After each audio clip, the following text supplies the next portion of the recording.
Welcome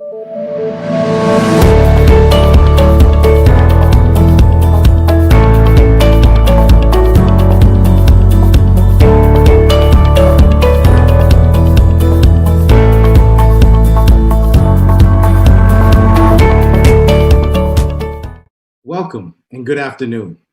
Welcome to our discussion, COVID-19 and Financial Impact. My name is Darwin Morency, and I'll serve as your moderator for this afternoon's discussion. We have a panel of distinguished guests, and I'd like to take the moment to introduce each and every one of them to you. First off on our list is Kemba Esmond. She's the Director of Qualitative Analytics at Fannie Mae and has spent over 15 years in housing and finance and banking. She has a passion for personal finance and will basically focus on housing and finances today. Second on our list is Gomez Agu. He is a Harvard University graduate and PhD candidate in economics. He's an international finance economist, and has been advising governments on dealing with the economic crisis for more than a decade. He is also passionate about personal finance. Terrell Glover, third and rounding off our list, has spent 17 years in finance and investment industries. He has led out many Financial Peace University classes at Emmanuel-Brinklow and will focus on money management today. So I want to take a few minutes to share with you our purpose for today. Why are we here? What are we really trying to discuss? Well, as you know, COVID-19 virus has had a tremendous impact on the physical and mental health and well-being of everyone in some way, shape, or form. Over the past few weeks, there have been informative discussions and insights on how to best manage and survive COVID with regards to your physical health. However, today, we want to spend some time discussing your financial health. We have been in this pandemic for about 8 weeks. And as a result of that, we've been informed that unemployment count has reached 30 million individuals and rising. So millions of people are temporarily and permanently out of work as businesses have been forced to close their doors or at least severely cut their hours. As you can imagine, many families have gone from 2 incomes to 1. Or in some cases, no income at all. So money and finance is a very sensitive subject. During times like these, it needs to be discussed. So it may be uncomfortable for many of us. However, it's an imperative for all of us. This pandemic will affect many families. So you ask the question, what do I do? How can I manage in the midst of this? Well, these are some of the things that we'll be discussing today. But as we're starting our discussion and kicking it off, I want to start with a little bit of hope, right? So as you know, Congress has passed and President has signed a historical $2 trillion stimulus package called the CARES Act. So as a starting point, let's talk about that. What type of relief is in this bill? How can it help individuals who are unemployed or challenged economically in this pandemic? And I want to ask the panel. So let's start off. Kemba, listen, talk to us. What is it that CARES Act does for relief, and how can it help individuals who are struggling right now economically?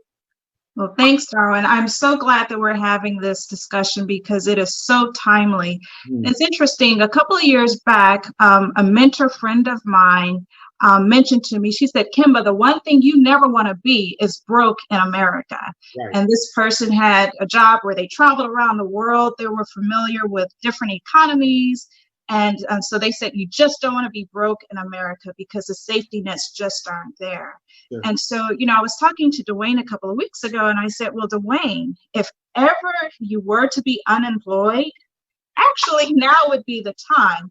Because to your point, Darwin, Congress has really stepped in and done a lot in terms of fiscal policy, monetary policy. They poured a lot of money into the economy.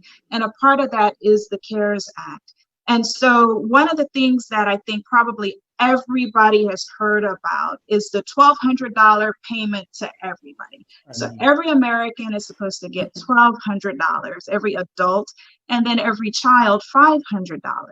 And of course, there are requirements that come along with that. You have to meet certain income thresholds. You need to be a U.S. citizen or a U.S. resident alien, etc. But pretty much, it's fairly general, where everybody should get this as long as they meet those income requirements.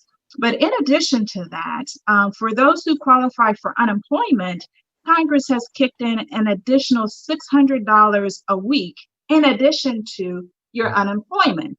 And so what we found is that the data is showing some people, particularly in more rural states, are actually getting more on unemployment than they were getting prior to being unemployed because of that. And they really expanded who qualifies for unemployment by including contractors, people who are self-employed, gig workers, and this additional payment goes from like April 5th all the way through July 31st. And so a lot of benefit there. But some other things that people should also be aware of is like the eviction moratorium, where now you shouldn't be able to be evicted for non-payment of rent or mortgage for 120 days beginning on March 27th. And so this provides you some protection and relief. I hear in the news, though, that some landlords continue to pressure people to make their rent payment, but by law, they shouldn't be able to evict you for non-payment. Also, there's the foreclosure moratorium, where you shouldn't be able to be foreclosed on for 60 days beginning March the 16th. And so this gives you some relief. And this applies to people that weren't only impacted by the shutdown, but people who may have been in the process of foreclosure leading up to the shutdown. And so you should have that protection. And then the last one would be that we'll talk about a little bit more later would be the mortgage forbearance. And so we've heard several governors make announcements. You don't have to worry about your mortgage for 90 days. Basically, what they're describing is a forbearance. And so we'll talk more about that. But forbearance really does provide a lot of Americans relief today. Okay, great point. Gomez or Terrell, you guys have any additional insight to provide on CARES Act? Go ahead, Gomez. No, nothing. I think nothing. First of all, thank you very much for for all of us who are now joining this panel. I think Kemba said it very well. This is I think it's a great opportunity for families in difficult times.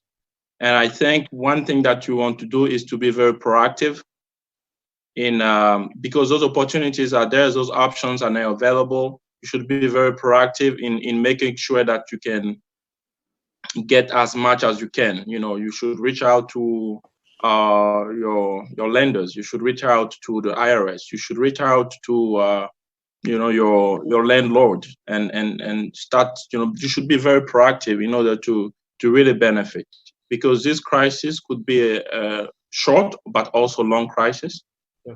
And the game here is really to make sure that you keep as much as cash possible so that you can make it through the crisis. Okay. Well, I have a question I want to ask. So, and I want to go back to the list of relief that this CARE Act provides. And so that said, let's talk about this. I mean, the stimulus check. I think that stimulus payment is key, right? So if there are individuals who are struggling, there are individuals who are unemployed or underemployed, and they hear about this stimulus, and Kimber outlined the qualifications for this. What about if someone hasn't received their payment as yet? What can they do, or what can they do to ensure that they will receive that stimulus? Mm-hmm. I can speak to that, Darwin. So it's funny. I will call my mom out. I hope she doesn't mind, but she kept telling me, Kimba, I haven't gotten my stimulus payment yet. There's a conspiracy. I hope she's laughing. But, after a while, I'm saying, well, Mom, did you file? I know you filed taxes in the past 2 years, but did you get a refund? And she says, well, no, I didn't get a refund. And so I advised her to go to irs.gov. They have a specific coronavirus website. Perhaps it's shown there on the screen, but she needed to go in and actually put in her information. The reality is, if the IRS doesn't have your banking information, they will not send the payment. There's so much fraud going out there right now. People are stealing these stimulus checks. They need to know that your bank account is indeed your bank account. So you need to go in and register that information just to make certain that you get it. The other thing is, too, the IRS, they are all working from home, and the mail is stacked up in the back room, like literally, they aren't opening mail. I think they may have just allowed some employees to go back this week. So if you paper filed your 2019 return, you're going to have to wait a little bit longer to get your payment. But you can try going to the IRS website and registering your information. Perhaps you can speed things along if you haven't gotten your payment yet and you qualify. Great. Thank you. That's helpful. So let's talk about this some more. We talked about the relief. We talked about stimulus, right? And the help in this, particularly this check. What to expect, right? Where to find it if you haven't received it as yet. But let's get a little bit more practical, right? So you've got this check. What do you do? What are some of the things that we need to do, or what advice can we give to people who have received their checks that they can best manage, best utilize, and get the most out of it so that they can kind of help manage and deal within this pandemic? Terrell, come with me. Sure. Well, I think, the first things that we want to do if someone has received their stimulus check is they want to take care of their four walls. And by their four walls, I don't mean, their four walls just within their home. No, I'm talking about their food, utilities, their shelter, their transportation. Those are things that you want to take care of first. When the going gets rough, like it is now, you really need to focus on things that you really need to survive. Forget the student loan payment right now. I know that sounds scary, but forget the student loan payment right now. There are other benefits there that'll come down later. The vet bill, the cell phone bill. For now, the four walls are your priority. So pay these things and do them in that order: food, utilities, shelter, then transportation. These are the basics you need to keep you going so that you can live to fight another day. And it's really hard to fight when your family doesn't have food. Sure. So if there's no food in the fridge, don't pay the cable bill. Yeah.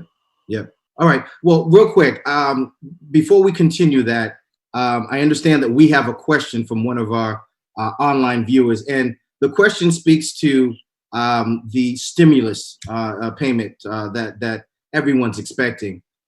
There's a question of, what about individuals who receive Social Security, right? How do they determine eligible? Are they eligible? Will they receive a payment? Come on, somebody talk to that. Kemba, what do they have with respects to that?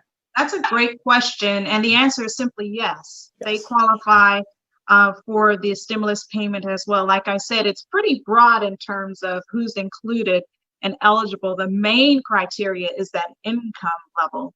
But yes, people on Social Security do qualify for that check. They need to go and check on their payment at the irs.gov/coronavirus/ I think it's Get My Payment. Okay. But yes, they do qualify. Okay, perfect. Thank you for answering that. So let's get back to this strategy and plan. And Terrell, you were talking about the four walls and the budget and so forth. Sure. So let's talk through a little bit about that. I want everyone to weigh in on this.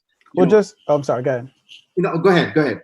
No, I was saying, just to conclude, when speaking about the four walls, if there's any money left, after you take care of those four walls, make a list of what else you need to pay, and then tackle that in the list, of importance. When you run out of money, that's it. That's it. Yeah. Someone on the list isn't getting paid, and that's just how it goes. These are tough times. And so you're going to have to make some tough decisions. Remember though, and I always remember, please remember, take care of food first, because if you can't go out and earn, you can't go out and do things if you don't have nourishment. You need to eat first. So take care of that first. Understood. That's just closing up the four walls. Sure. Going into budgeting and how you manage your money during this crisis. Of course, the one thing that you want to do is make sure you know where your money is going right now. You can't just pull out your credit card because there's no money in your bank account, so you use your credit card. You can't just do that, and just swipe. Look at all your receipts and credit card statements and note where you're spending your cash. That's a key thing to do. It's really, we all get receipts, and sometimes they're stuffed in between our seats and our cars and in our pockets and everywhere else. But you really want to look at that, because that will tell you where you're spending your money, and not just your receipts that we have from the machines or anything, but also what comes in the mail, your bills and the receipts that come in every month. Now it's very easy because, Netflix and all of our, other online accounts, they just take money out of our account. You need to go through your checking account with a fine-tooth comb to see where that money is going. Get yourself a spreadsheet. If you're not comfortable using the spreadsheet, get yourself a little notepad and just write down everything that's going out. Basically what you're doing is you're taking stock, right? You're taking stock of all your expenses, but then also you want to take stock of what you have, any income that you have coming in. You really want to look at that and say, okay, I have this coming in, I have that going out. And if there's a shortfall here, where can we cut it off? Then the next thing you want to do is think about, where you can cut back on your spending. So, and really, get creative with this. Obviously, a lot of cities are on lockdown right now. A lot of states are on lockdown, and some are beginning to lift their ban, but a few of them are still on lockdown. So if it is, negotiate with some of the creditors that you have. Now, for one, I know I have a gym membership. So instead of having that gym, my gym is closed. So why should I have my gym membership coming out of my bank account every month? So I negotiated with them, talked with them, I shut that down. So that's one way. So that's, $50 that I'm spending for my gym membership. That goes back into my budget that I can use to pay some bills or even to save during this time. Terrell, let me jump in. Let me jump in real quick. So I've got a question. Yep. We're doing this budget, but let's say, for example, you're looking at it and you have more month than money, right? Okay. What's the thought process about using credit cards to help kind of carry you over? That's an absolute no. No? No, you don't want to use your credit cards. You don't want to do that. You don't want to use your credit card. Most people don't even know what their interest rate is. And some interest rates, can be as high as 25, 35%, depending on, whatever your credit rating is. It's not something, that you want to get into. You didn't have the money in the first place. So now I understand it's very easy. Mm-hmm. And we become accustomed to, we are a plastic society, right? We don't really feel cash anymore. We use our debit card, and sometimes the credit card is in front of the debit card in our wallets and our purses. You really want to move that to the back, or even cut it up or put it in your drawer. You don't want to touch that. That's a definite no. Well, here's a question, Gomez. Is there such a thing as being too excessive in slashing your budget in terms of spending? Yeah, that can definitely happen. And before talking quickly to that, I wanted to come back to what Tara was saying regarding the credit card and the debit card. I think one thing that you want to do during those times is you want to be more cash driven than debit or credit card. There is this psychological effect. Mm-hmm. Where people do not feel any pain in using, a simple card or a simple debit card or credit card. They just need to swipe. But when you have a cash, even if it's $50, $100, the moment where you take that out of your wallet, there's always this psychological effect where you feel a bit restrained to spend. So that, I think, the moment where you want to withdraw the cash out of the ATM and then go to the supermarket with the cash in hand. No, I agree. And the other point to that is, like you said, I mean, obviously, if you're going with cash in hand, once it's done, right? Exactly. There's That's no right. additional drawdown of additional That's it. funds, That's correct. right? Exactly. So I remember as a child, my parents and even my in-laws, I mean, as they prepared to go grocery shopping, they had envelopes for each and everything. Yeah. Sure. They pulled out an envelope, school. they went in, Yep.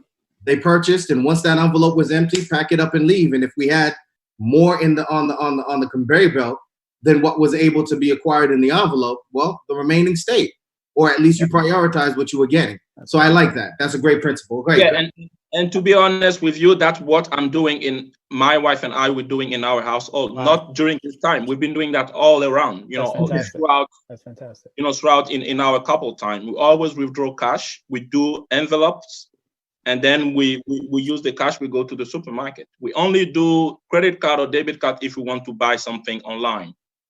So it's a kind of discipline device. Mhm. To quickly come back to the question on whether you could be excessive in cutting, I think everyone has his or her own way of cutting. But one thing that I would like to draw people attention to is you want to be careful not to cut critical things such as healthcare, because at the end of the day, if you're dead, there is no tomorrow for you. So. Sure.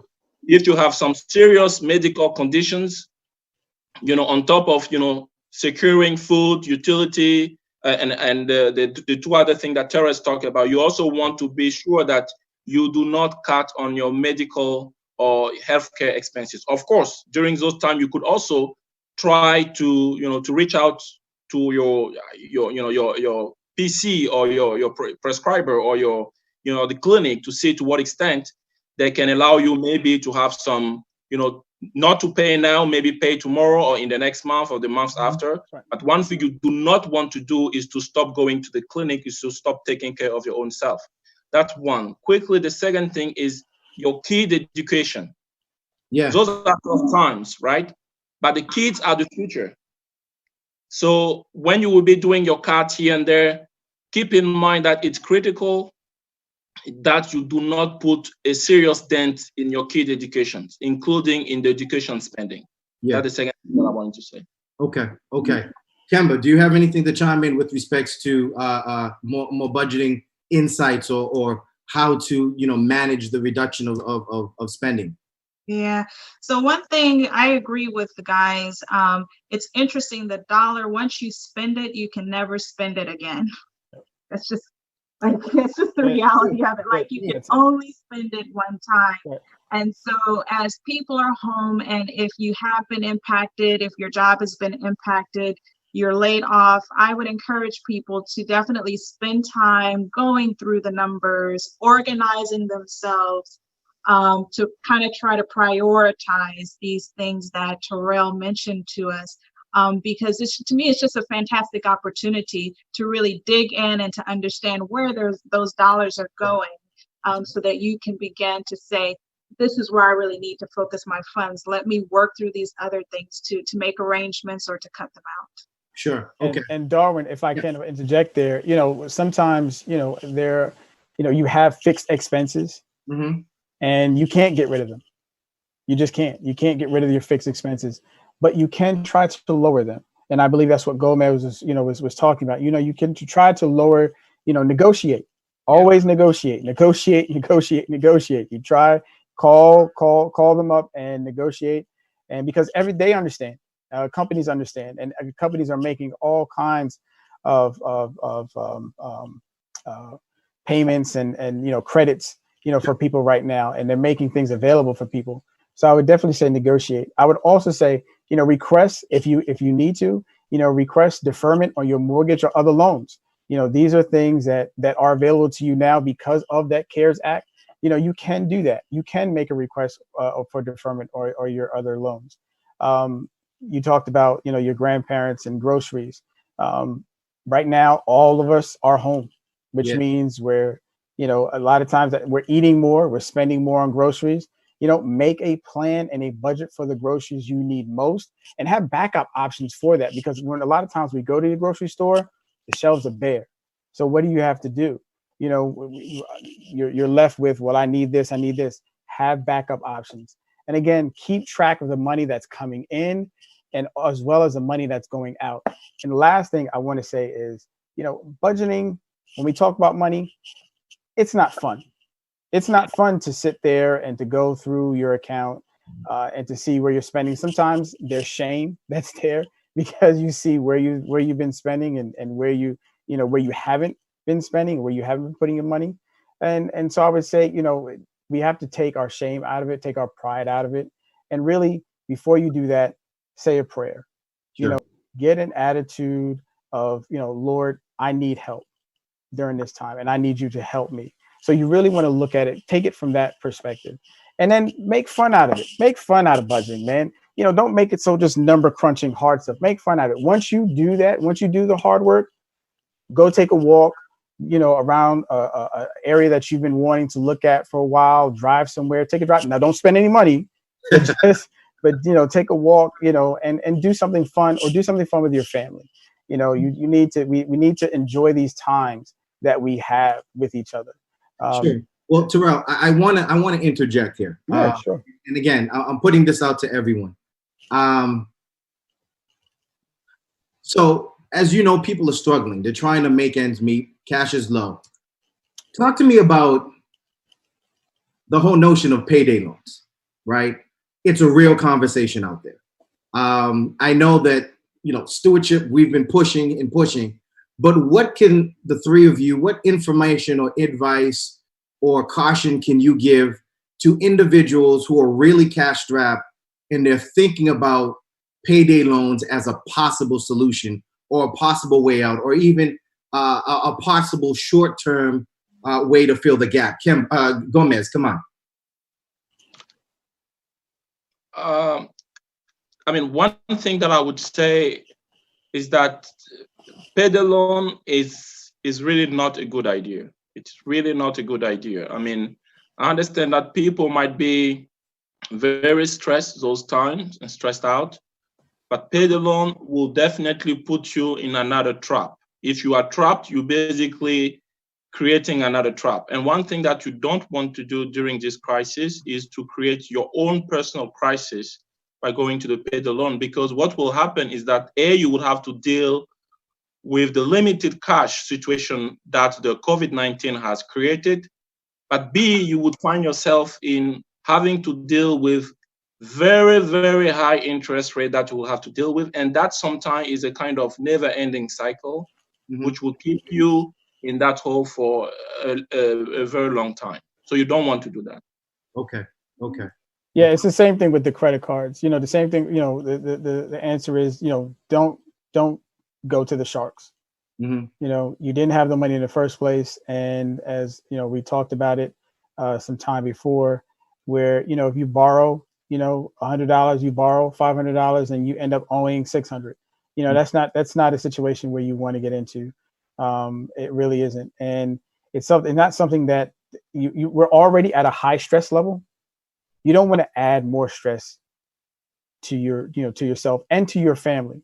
You don't want to bring that on to yourself. And I understand we are in desperate times, and some people may be really at the end of their rope. That's not the answer. Okay. Yeah, I'm just going to put it this way. I'll just cut to the chase. It will cost you a boatload of money. There you go. A boatload of money to take out a payday loan. And I was talking to you guys yesterday. It's like the Rent-A-Center. They're all in the same bucket. Depending on what state you live in, the interest rates on these payday loans, it could be, if you annualize it, you're talking about 500, 700%. I think it's lowest in Virginia at 250%. That's insane. That's insane. It's insane. And they prey on people who feel like they have no other option. Normally the people who make less than 30,000 or who are underemployed or unemployed, they prey on these people. You get into these situations and it's near impossible to get out. The fact is, it costs you a boatload of money, something that that a person, that most people would never even consider. But of course, they present it to you. Hey, you give you $500 today. It'll cost you $100. But if you don't pay it back within that time frame, the trouble that you're in, and you're already in trouble because you had to take out in the first place. That's right. So I actually don't consider credit cards to be in that same boat. Okay, come on. This is really, really bad stuff. Okay. So we talked about budget, and we're still in that sphere, if you will. What I'm hearing, and correct me if I'm wrong, is it takes a particular mindset, right? In terms of being able to appropriately build and manage and function within a budget. But Gomez, can you talk to me a little bit about that mindset, right? What's your understanding, or what can you say about that mindset as it relates to your approach for budgeting? I would say one thing that you want to keep in mind is, this situation might be, as I was saying at the beginning, it could be a short-term situation, it could be a long-term situation. It could be in a situation where the disease itself is over, but then economically people might be still struggling, 2020, 2021. So you want to keep in mind that this could be a short-term game or a long-term game. So first thing, as I think Carol, Kemba, they have all said it, keep in mind that you have to be very restrained in your spending. Mm-hmm. Because it all starts with your spending. You have to be very restrained with your spending, because at the end of the day, you want to keep as much cash possible with you so that you can survive throughout the game. So again, be very proactive. Everything that you can avoid paying, if you're facing some financial difficulties, be reactive, be proactive, reach out to your lenders and try to catch your spending. That's one thing. The other thing that I would like to say is, do not panic. I think that's also very critical. I remember when it was like mid-March, I went to a supermarket. The market was empty. I seen people buying every type of stuff, right? And this is what we call the panic spending. You buy sometimes more stuff than you actually need. It's okay to buy for 2 weeks. It's okay to buy for 1 month. But right. If your paycheck can only take 2 weeks or 1 month of spending for household, and you're now doing 2-3 months of spending with the paycheck, we could only take a 2-week spending, then you're creating your own financial challenges, because you're spending more than your paycheck can take. Sure. So you have to avoid panicking. You have to be very restrained in your spending. And again, you have to try to keep as much as cash possible on yourself. Okay. All right. So I'm processing everything we're talking about, and I want to go back to the 4 walls that you talked about, Terrell, and talk about focus in on that. So you talked about focus on food, shelter, and things of that sort. However, there's something I think that we've missed. Seeing that, we're all have faith, we're all believers, we're all Christians. There's an element in this that I'm not hearing. What's the thought process or the position of returning tithes, particularly on the stimulus, or even in this financial time where it's difficult? What's your positions on as it relates to returning a tithe and offering in this time frame? Well, my position is that you should always return your tithe. Understand that the Lord puts things in our hands to manage. We are His stewards. It's not our money to begin with, and so while I may be going through this difficulty at this time, God is still on the throne. Come on. And God is still in control, and Yeah. He is who I serve, and He is who I put my trust in, not the almighty dollar. So I will continue to return my tithe and continue to do my offering and goodwill where I can. If there's, I can cut back other ways, but that's always one thing. My grandmother, and we all have grandmothers, but my grandmother's always taught me that you never ever cut back on your tithe during hard times. She didn't make a whole lot of money. A lot of people from her age, their generation, she didn't make a lot of money, but she always gave her tithe. And bless her heart, she was always, God preserved her life to see many things. And I believe that we will make it through this. I want everyone to understand that, we we are all going through hard times. We are all struggling right now in some way, you know, on different levels.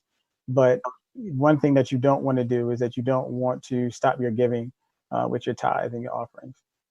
Okay. Kemba. Yeah, I'd like to add to that. Sure. I know, you know, at certain points in our lives, Dwayne and I, where, you know, and I'm a numbers person, so I look at a lot of numbers, and, you know, I think faith in numbers, people, like, you know, when you actually see the dollars going down in your bank account, you can kind of like go like that, you know, get a little bit nervous when it's time, you know, when you're talking about returning your tithes and offerings. But what I can say from personal experience is that at times, I recall at least one time, I can't remember what the scenario was, but perhaps, you know, we had squatters in New Jersey in our home, and that, you know, so maintaining 2 households, making sure the squatters are comfortable, we were burning through cash, right? And so when it came time to return tithes and offerings, I remember one time I just closed my eyes back practically and wrote the check, you know, because I'm like, Lord, no matter what, I have to move on faith and return this tithes and offerings. And I will say, it is just amazing the math that God has done. That's right. You know, he's done it for us. I'm sure he's done it for many, many others. But God's math is amazing math. It's miraculous math, and he tends to provide for our needs. And so for me, I would always encourage people, no matter what, be faithful to God. That's right. His ways are not our ways, you know, and so, you know, he owns the cattle on 1,000 hills. We have no idea what's coming down the road, but he does. He knows the beginning to end. And so that's right. We trust in him to take care of us. That's an excellent. Thank you for sharing that, Kemba. Sure. Yeah, one thing that I can quickly add is there is one thing that really can completely throw off a budget. If you throw off a budget, even if you're a good accountant, you know, a good analyst, a good economist, and we call it the unexpected. Yeah. You can have a great budget, you can have a great plan, but if there is something that you did not expect that comes through your way or through your budget, the budget is off. Yeah. And you know, there is one person who really holds the unexpected, the thing that you cannot control, and that's God. Right. So I think it's important to keep that in mind when you're doing your budget. Yes, you're trying to control things, and you should control things. But again, you need to remember that there is one who has a much greater control to all things, including yourself, your family, and that's God. And you should give to him first. You should give back to him first. I think that's very important. Sure. So a follow-up question is this something, and I understand we should give, what about the mindset of people trying to say, I'll give, but right now it's tough. Can I defer it and pay it on the back end of COVID? Or can I just kind of break it out over a longer period of time with a kind of set up a payment plan to kind of, you're still giving, but it's not immediate giving? What's the thoughts on that? I mean, if I can chip in, I think at the end of the day, tithing is not really about the money that you give. Right. That's right. It's not like a normal spending. Sure. Tithing is really about a relationship of trust and faith. So even if you need to tithe, I don't know, $1,000, and you're tithing $990 because you somewhere there is a that you think that, oh, the $10 I might need them for something. Somehow the trust is really not there, right? The faith in the greater one is really not there. So we need to see tithing really as a trust and faith relationship. And if you really trust the God that you serve, just give the tithe, and then God will take care of the rest with you doing a proper budgeting with what is left. Understood. Appreciate that. Thank you. And any other insights on the tithe? I mean, again, you know, just thinking about it, that's kind of some of the questions that have come up, right? It's challenging. Can I push it to a later point? But I like your point. It's a question of faith. Do you really have that faith? Do you really have the trust in the ultimate provider to carry you through? So I appreciate that. Thank you. Well, I like to, Darwin, if I can, you know, to piggyback on what Gomez was saying, you know, I like to think about, you know, put it this way. If we're saying, well, I'll put it off on the back end, or I'll take care of you later, God. I got you later. What if God said that to us? When we came to him in our time of need? Yeah. We're there. It's the 11:59, and we're on our knees, and they are foreclosing on our home, or we have no food, and God says his response is the same as us. Well, I'll get you later. Well, he did the same thing. It's all throughout the Bible. We've seen that where people have turned their back on God, and in return, God has, turned his back on them because they turned away from him. Sure. I would say at this time is not a time during these crisis times. It's really not a good opportunity, a good time to turn your back on God. Now is the time to really dig deep in your faith with God. Okay. And that's not just talking about your finances. That's talking about your personal life. Because like the government says, it's not dollars. It's not about the dollars and cents. It's about your trust. It's about that trust relationship that you have with Christ. Perfect. So we have a question here. And the question asks, how should one ride out the 401k heartburn in the midst of this pandemic? Now, when you say the 401k heartburn, they're talking about, I guess, the market, the losses. Right. Yeah. Well, I'll start, and we'll let the Harvard grad continue. But I think with the economic losses that the economy has been taking right now, sure, it's easy to, not easy, but it's to look at our statements that come in the mail, or to go online and to see, oh my goodness, I lost another 20,000 today, in my 401k. I'm down 50. Oh my goodness, I'm down 100,000. From the losses. One thing that if you are, and those who are younger do have a longer time horizon, right? So they can ride out the storm. Those who are closer to retirement, I would suggest that you do talk to your financial advisor. You may want to move your investments into some safer harbors, in some safer vehicles, at this time, because obviously if, you were in highly aggressive things before the market tanked, you may be in trouble right now. But I would comment that, it only hurts until you get off. Mm-hmm. So, for most of us, ride the wave. The market's going to go up. It's going to go down. It's going to go up. It's going to go down. It's going to continue to do that. Ride the wave until it's your time to get off. Be smart. Reach out to talk to investors. I'm sorry, not investors, but talk to financial counselors. Get in contact with them. And I know at some jobs for HR, they have people who you can go to, you can talk to, and sometimes they come in. We're all at home, but they do seminars where you can educate yourself. And you can talk to people about your investments and where you can put them, and they'll look at it. They'll say, okay, you're 42 or you're 57. This is where you should be, and these are safer harbors for your investments. I think that's something that we need to do. Just everyone needs to do that. Sure. Well, while we're on the 401k subject, question came to mind. What about those who are more challenged, right? And they have their nest egg in the 401k. Is it indeed an option to borrow against that in this? Okay, I see your eyes. Is it an option to borrow against that to kind of help survive, or at least fill the gaps in this time frame? That answer is a big no. It's almost never the right decision. And there are three main reasons why you shouldn't turn your 401k into pay down debt or emergency expenses. Number one, you're going to pay a fortune in fees and penalties. Mm-hmm. When you take an early distribution from your traditional 401k before age 59 and a half, you'll pay Uncle Sam income taxes on that money plus an additional 10% withdrawal fee. So let me just give you an example. Okay. Let's say someone makes $60,000 a year and you withdraw $20,000 from your 401k to pay for medical bills or expenses right now. All right.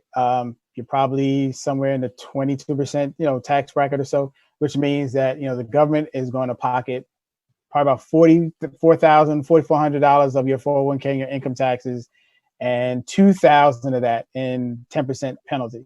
So in the end, you're only left with about $13,600 of your original $20,000 that you went to take out. That's outrageous. There are better ways to pay your bills. Number two is you're robbing your retirement dreams. The most powerful forces in all of finances are time and compound growth. Think of saving for your retirement like it's like growing a tree. It takes decades for most trees to reach full height. So if you drain your 401k now, it's like uprooting a tree. You'll have to start all over again with like this tiny little seed. Like, you don't want to do that. The third thing I would say, and others can comment, is you're executing a bad financial game plan. Taking money out of your 401k is a last-ditch attempt to solve a desperate problem. If you plan to win at life, that's not how you should play. You'll win by consistently executing a proven game plan over time that sets you up for victory. The only time you should withdraw money from your 401k is to avoid bankruptcy or foreclosure. And that's only if you've exhausted all of the options, like taking on extra jobs and the short sale on your house or whatever. Now, remember, I said it's almost never the right decision. There are two situations where it may be okay to do something like that, to take a loan or withdrawal from your 401k. A hardship withdrawal is one of them. A hardship withdrawal is a special circumstance where the IRS allows you to take money out of your 401k without the 10% penalty fee, although you still have to pay income taxes. So according to the IRS, a hardship withdrawal applies to people in immediate or heavy need. So again, immediate or heavy need.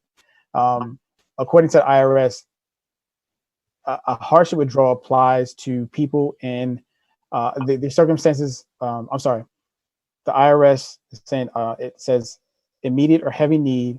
I'm reading it right off the screen right now. Immediate or heavy need, but there are 6 circumstances. So it's medical expenses, costs relating to the purchase of a principal residence, tuition, and related educational fees and expenses, payments necessary to prevent eviction or foreclosure, burial or funeral expenses, and certain expenses to repair damage to like your principal residence. I should also mention here that the Secure Act, which passed in December of 2019, gave new parents the option to withdraw $5,000 penalty free to pay for the birth of their child. So keep that in mind, that each retirement plan varies and it has different rules, whatever. So you're going to have to talk to your plan provider. The other option that you have to withdraw from your 401k is through the CARES Act that Kemba mentioned earlier. There's a provision in there that says that for people who have been hit hard by the coronavirus epidemic, that if you lost a job to it, you're sick, you're caring for a sick spouse or dependent, you can withdraw for your retirement accounts without paying the 10% penalty fee. So once again, you'll still have to pay income taxes on it because the government's always going to get their money, on the amount that you withdraw, but there's flexibility on that repayment. I think it's maybe 3 years or something like that. Okay. So it's a lot of information, but the difference between taking a loan and taking a distribution, is that with the distribution, you just bite the bullet right then and you pay the taxes up front. But with a loan, you're supposed to repay yourself. So that's something that you really want to think about. All right. So real quick, Terrell. Sure. I know it's a lot of information. I'm sorry. Yeah, no, that's fine. That's fine. It's great information. And sure. Certainly, afterwards, we'll certainly communicate how individuals can get additional information based on absolutely what we talked about. But I do have a question that came in, and the question is, what is the benefit of foregoing student loan payments for now, right? So individuals who have student loans, what benefits, if any, are there for those who are deciding to forego at this point? Well, go ahead. I'm sorry, Kemba, you were going to say something. Kemba or Gomez? Kemba, go ahead. Kimba, go ahead. Oh, I honestly, so, I haven't looked much at the student loans, but I did want to talk about forbearances on mortgages before our time is up. And I think the two are kind of closely tied together.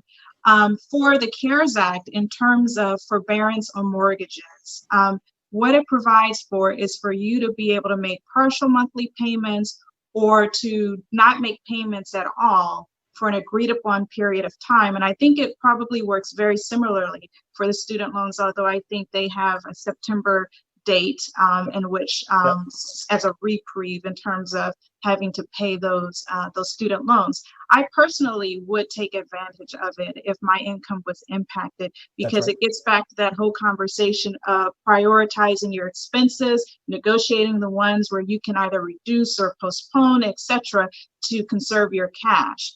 And so with mortgage forbearance, it's not anything new. It's been around. You can work with your servicer bank in order to go on a forbearance if your income has been impacted, but you have to actually reach out to the bank and make that arrangement, get it in writing. Right now with COVID-19, many banks are just making it very simple to get on a forbearance. All you have to do is just call up and say, my income has been impacted. They say forbearance right away. They'll probably put you on either initial 3-month period or 6-month period. So what the CARES Act provides is it protects your credit rating. So while you're on forbearance, you're not making that mortgage payment. So your loan is technically delinquent. But the nice thing about it is with the CARES Act, your servicer must report you as current, as long as you were current at the time that the shutdown began. And so it provides that just relief. You don't have to worry about your credit rating going down. It also protects you from late fees. It protects you from foreclosure and bankruptcy. So I mentioned earlier in the call about the moratorium on foreclosures. With forbearance, as long as you're on forbearance, and you can be on forbearance up to 12 months, right. You are protected from foreclosure. So for 12 months, if you have not been able to get a job, at least you don't have to worry about that mortgage payment. And so it provides an excellent relief for people. And so I think it's a similar story for the student loans. Okay. And Kimber, you were spot on with the student loans. That's exactly right. My wife and I just recently we did that same thing. With the CARES Act, it took the interest rate down to 0. So that allows us then, it stops our payments. It freezes everything. So it doesn't look like we're delinquent, right? Exactly. And it doesn't impact our credit rating, which is key for those, So what we did was, okay, so we're going to take that money, and what we're going to do is we're going to continue. We're making those payments, because now interest rate is 0. So let's make those payments. And there are some months where we've taken that money and we paid down other bills with that we had, and we've been able to eliminate some of the debt that we've had, because you just shift your budget around. But you're spot on with that the mortgage and the interest rate. The mortgage and the student loans, very, very, very closely linked with that regarding the CARES Act. And it's important for people to take advantage of these things. There are plenty of there are lenders out there. There are plenty of programs that they have where they are, doing all that they can to get people through the crisis. Take advantage of that. Call and reach out and reach out to your lender. And as you said, all you have to do is tell them, I've been impacted. Boom. And you're set up. A lot of times you don't have to go. You don't have to explain anything. You just tell them that you've been impacted, and they immediately set you on that 90-day, 3-month, or that 6-month deferment. Great. Well, listen, guys, we've been having a great time here with this conversation, and there's a lot of information. And just talking about finances, it's a lot to unpack within 1 hour. And so I think there needs to be additional dialogue around this. But as the time is waning, and I thank each and every one of you for your time and the insight and the information that's been imparted, I just wanted to do a quick rapid fire, right? So as we're bringing this to a close, if each and every one of you can kind of give a 30-second or less kind of ask or at least input in terms of what you want the audience here to take as a takeaway, but also what action item do you want them to take to move forward with and put into motion today, 30 seconds or less. And we'll start with, go ahead, we'll start with Kemba. Just wanted to be cordial here. So we'll start with Kemba and then work through the list. Okay, well, thank you, Darren. I think that I would like to leave just a text to start with for people. So there's a text in Nahum, and Nahum is talking about God's judgment to Nineveh. Nineveh was the capital city of Assyria, and the Assyrians were a notoriously, horrendously horrible people who did atrocities all over the place. And so in the middle of this judgment, there's this one text, Nahum 1 verse 7, which says, "The Lord is good, a stronghold in times of distress. He cares for those who take refuge in him." And so I think I want for people to leave encouraged. Beloved, I wish above all things that you prosper and be in health, even as your soul prospers. For God has not given us a spirit of fear, but of power and of love and of a sound mind. And so I would encourage everybody, whether or not your income has been impacted or not, we're all at home. We know where everybody is. You're at home. That's right. So go into your quiet place, look at your finances and lay them before God and have him direct you in terms of what your next step should be. But hopefully we provided some helpful information to you today. Awesome. Terrell, come on, give me 30 seconds. What's the main action item? Well, thank you. I really appreciate being on the panel today, and thank you everyone for the input. I would say that, number one, as we go through this time, we have the high level of stress and anxiety, and in these times is when we need to turn to the Lord. Yeah. And as you turn to the Lord, I want people to really determine what your posture is going to be. Determine what your posture is going to be. You really want to humble yourself before the Lord, and you really want to come before the Lord with your whole heart and tell him what's really going on. He knows, and he wants to hear from you, and he also wants you to trust in him. So I think now is a time where, like, as you said, we're all at home with our families. We're all at home with our loved ones. Now is the time to gather your family close and your loved ones and come together in prayer. If God is, we look at corporations and hospitals and whatever else, and if God is our CEO, and we are his stewards, he entrusts us as the CFO, to manage our money properly. He entrusts us as our COO, to run the operations correctly. But we have to check in with him to find out what the vision is. God, what we see all that's going on, and we may not understand it. It's not for us to understand that right now, but it's our responsibility to trust him and to carry out the vision that he has for our lives. So I would just implore people to do that. And then once you get your vision from the Lord about where you want to go, what you need to do for your family, make yourself your budget, follow through with that budget, and stick to it as best as you can. Thank you. Awesome. All right, Gomez, I need you to do 30 seconds, brother. Come on, give it to me. Yeah. First of all, thank you very much for, having the opportunity for all of us to speak on this very important subject. I would say we've shared a lot of great information to our brothers and sisters. Mm-hmm. I'm sure that they could have actually found those information with other experts, even on internet. But one thing that I think will be critical going forward for them is discipline. Yeah. There are challenges that you can only overcome with serious discipline. Mm-hmm. And during those times, managing your own personal finances would require discipline if you're going to be successful and overcome it. So I pray that God gives them the wisdom and the consistency to apply those ideas and principles on a daily basis and come out stronger from this crisis. Thank you. Awesome. All right, well, one last word I want to give. I think I'd say control the controllable, right? Don't spend time thinking about what you don't have or what you can't do, but spend your energy on things that will improve your situation and make you stronger.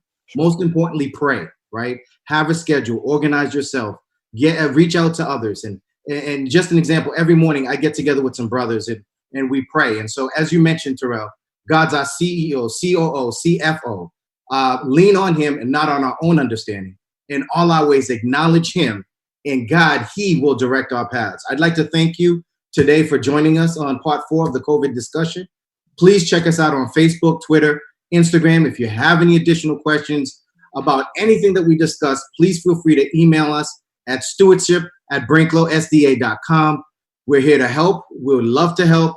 We'll lead you and give you any type of insight or resource or information that you need. Most importantly, have a wonderful afternoon. God bless, and we thank you for your time.